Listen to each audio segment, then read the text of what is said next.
नमस्कार दोस्तों, जय हिंद। मैं हूं कौशिक और आप देख रहे हैं मेरे साथ केजी हिंदुस्तानी लाइव टीवी। दोस्तों, वीडियो को अंत तक देखें और लाइक, कमेंट, शेयर, सब्सक्राइब करना ना भूलें। असेंबली में आज जो कुछ हमने देखा, डिवाइडेड, बिल्कुल पूरी तरह डिवाइडेड है हमारी असेंबली। और इस वक्त दुनिया में जो हो रहा है, चीन और नेटो और अमेरिका के दरमियान जो एक जंग नई शुरू हो रही है, जिस तरीके से नेटो ने चाइना को एक खतरा करार दिया और हम चाइना के बहुत करीब हैं, तो ये सारा और ये जो आपने कौमी असेंबली में देखा, तो मेरा सवाल आपसे ये है, are we ready to face the challenges on the international front? Hilali साहब। समीर इब्राहिम साहब, वो सवाल के जवाब देने के पहले मैं आपको याद दिलाना चाहता हूं कि 1950s में ईस्ट पाकिस्तान असेंबली के मीटिंग में हमारा एक स्पीकर थे जिनको इंक स्टैंड से सर पे मारा गया, और उसके बाद उस वक्त लोग को पता चल गया कि डेमोक्रेसी पाकिस्तान में नहीं चल सकता।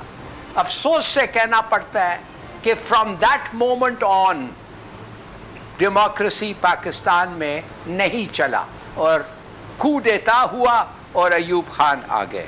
तो ये जो हुआ है, ऐसे मौके पे जब पाकिस्तान को यूनिटी, इत्तेफाक की इतनी ज़रूरत है कि मैं आपको बता नहीं सकता, और कोई ऐसा मौका है ही नहीं हमारे हिस्ट्री में जिधर इस ऐसे वक्त हमें यूनिटी चाहिए, इत्तेफाक चाहिए। और वो देखिए इस असेंबली में क्या हो रहा है।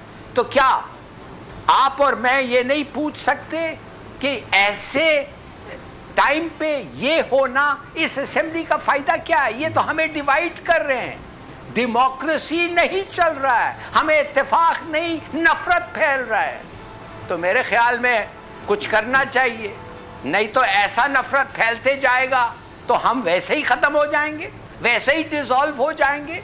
किसी साजिश की ज़रूरत ही नहीं है।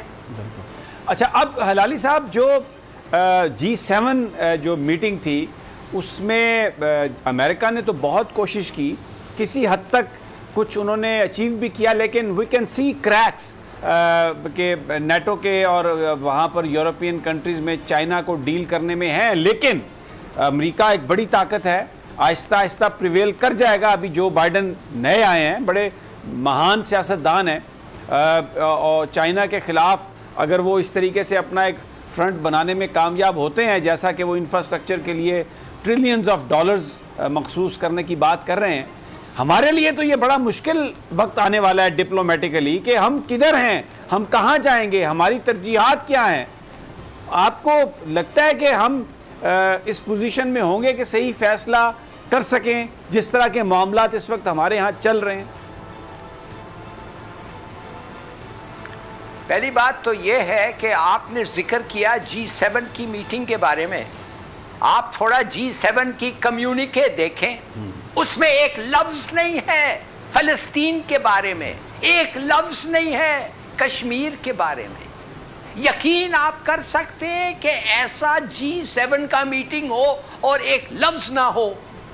आप मुझे बताएं इसका मतलब क्या है। इसका मतलब यह है कि जो दो बड़े मुसलमान कॉजेस हैं उनको तो इन्होंने रद्द कर दिया, मगर तुर्की तो अब आप आते हैं नेटो पे आते हैं। मैं तो हैरान हो गया, हमारा दोस्त तुर्की वो कह रहा है कि हम एयरपोर्ट पे अपना एक फोर्स छोड़ेंगे जो तालिबान से एयरपोर्ट को प्रोटेक्ट करेगा। अरे भाई, आप कर क्या रहे हैं? आपकी प्रोटेक्शन एयरपोर्ट की क्या ज़रूरत है? माने अमेरिका नहीं कर रहा है, वेस्ट नहीं कर रही है, नेटो नहीं कर रही है, और आप कह रहे हैं हम करना चाहते हैं। क्यों? कि आप उनको खुश करना चाहते हैं, नेटो को? अफसोस से कहना पड़ता है। दूसरी बात, क्या डिक्लेरेशन जो हुआ है G7 का, नेटो का, उन्होंने कहा है कि हमें बड़ा कंसर्न है, एक थ्रेट है टू वर्ल्ड पीस, वेपन्स चीन के, साइबर आर्म्स चाइना के, और स्पेस का जो तैयारी हो रही है اس کو استعمال کرنے کے لیے دنیا کے خلاف یہ ایک میجر تھریٹ ہے. مائی گاڈ, وہ میجر تھریٹ ہے. $800 بلین امریکہ خرچ کرتا ہے ہر سال سائبر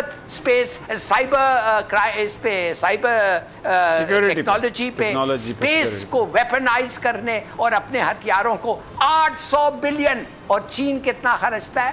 250 بلین. 250 بلین میں ایک چوتھا حصہ سمجھیے, اور 850 ملین. کیا آپ سمجھتے ہیں یہ اٹ میک سینس ایسی منافقت؟ مگر کوئی ہمارا دوست ترکی نے کچھ نہیں کیا, ایسوسیٹ ہو گیا نیٹو کے کمیونکے کے ساتھ. اور G7 میں 2 بڑے مسئلے مسلمانوں کے, ایک ذکر ہی نہیں ہے ان کے اوپر. اور تمہارے سے US کوئی پریشر اور بلیک میل ہم نہیں ایکسپٹ کرنا چاہتے ہیں. ہماری عزت ہے and we are willing to pay the price. اور وہ پرائس شروع ہو گیا ہے. آج آپ کو میں بتاتا ہوں, IMF, ورلڈ بینک, ADB یہ سب پلان کر رہے ہیں پاکستان کی اسسٹنس پروگرام کو کٹ کرنے کے لیے.